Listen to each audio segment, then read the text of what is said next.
Please like the video and share it so that it reaches many more people and you get sawaba, or rewards from Allah. This could be a sawabe jariyah or continuous reward for you long after you are gone. Volume 9, Book 84, Number 65. Narrated by Abdullah bin Amr bin Yasser. That they visited Abu Sa'id al-Khudri and asked him about al-Haririya, a special unorthodox religious sect.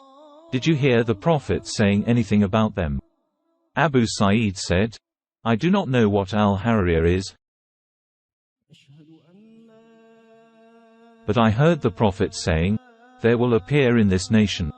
He did not say, from this nation, a group of people so pious apparently that you will consider your prayers inferior to their prayers, but they will recite the Quran, the teachings of which will not go beyond their throats and will go out of their religion as an arrow darts through the game, whereupon the archer may look at his arrow, its nasal at its risav and its fukar to see whether it is blood-stained or not, i.e., they will have not even a trace of Islam in them. Volume 9, Book 84, Number 66. Narrated by Abdullah bin Umar. Regarding al-Haririya, the Prophet said, they will go out of Islam as an arrow darts out of the game's body. Volume 9, Book 84, Number 67. Narrated by Abu Sa'id. While the Prophet was distributing something, Abdullah bin Dil Kawaisira at Tamimi came and said, Be just, O Allah's Apostle. The Prophet said, Woe to you! Who would be just if I were not? Umar bin al-Khattab said,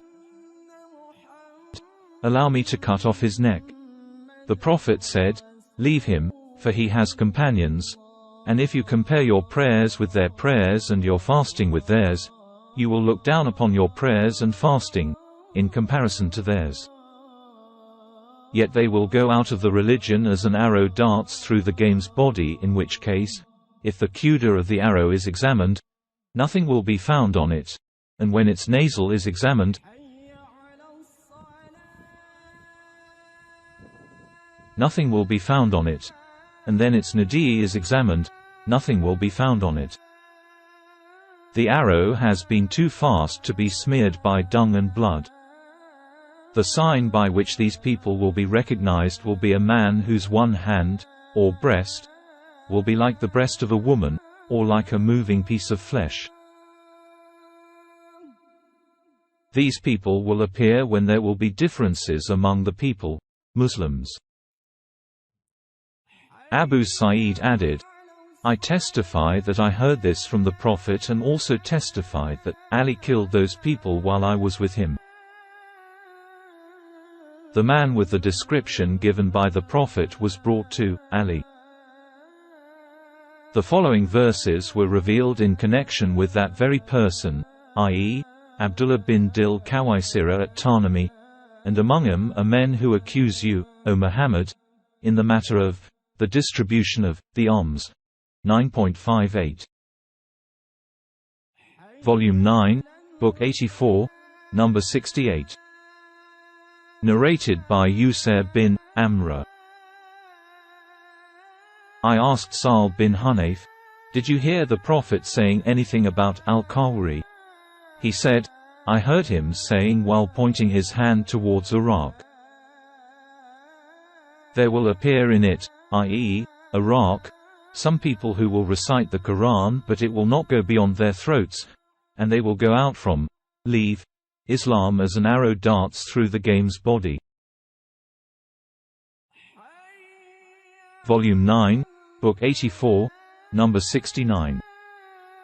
Narrated by Abu Hurairah.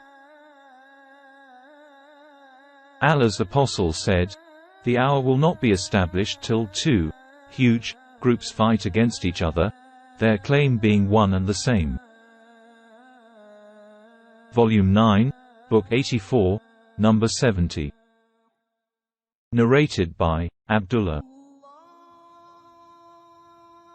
When the verse, "Those who believe and did not confuse their belief with wrong, worshipping others besides Allah," 6.82, was revealed, it was hard on the companions of the Prophet, and they said, "Who among us has not wronged, oppressed, himself?"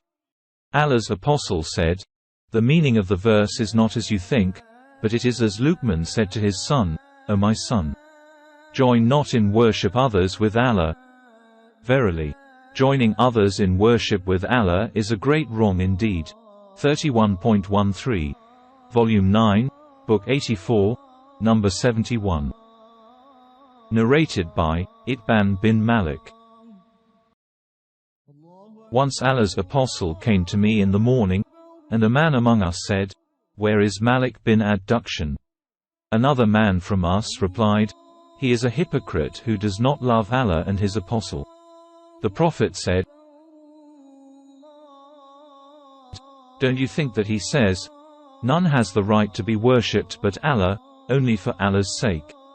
They replied, "Yes." The Prophet said, "Nobody will meet Allah with that saying on the day of resurrection, but Allah will save him from the fire."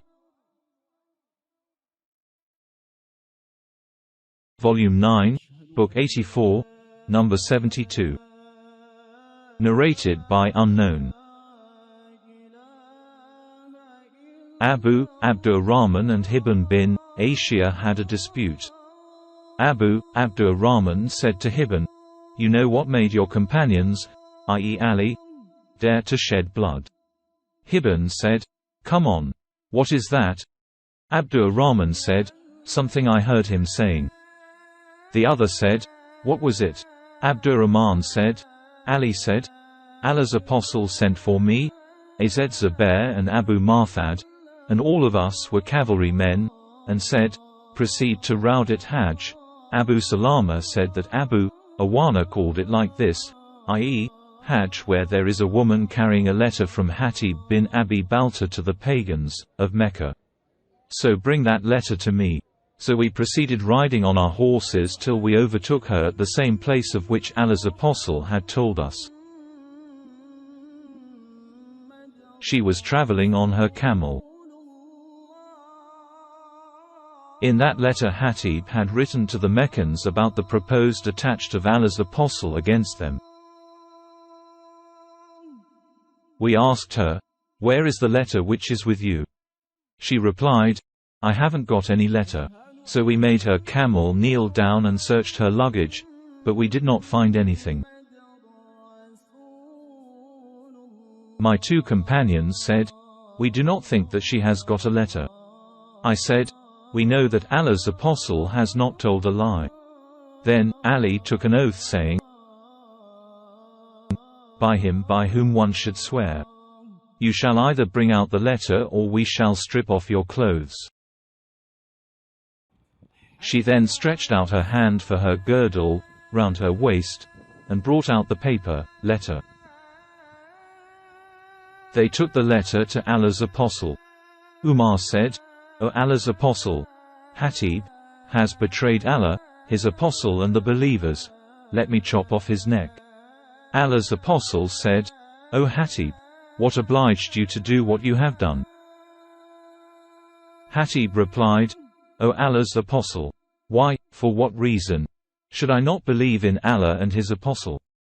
But I intended to do the Mecca people a favor by virtue of which my family and property may be protected, as there is none of your companions, but has some of his people, relatives, whom Allah urges to protect his family and property." The Prophet said, "He has said the truth. Therefore, do not say anything to him except good." Umar again said, "O Allah's apostle, he has betrayed Allah, his apostle and the believers. Let me chop his neck off." The Prophet said, "Isn't he from those who fought the battle of Badr?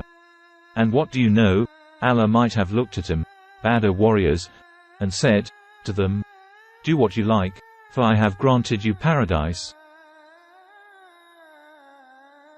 On that, Umar's eyes became flooded with tears and he said, "Allah and his apostle know best."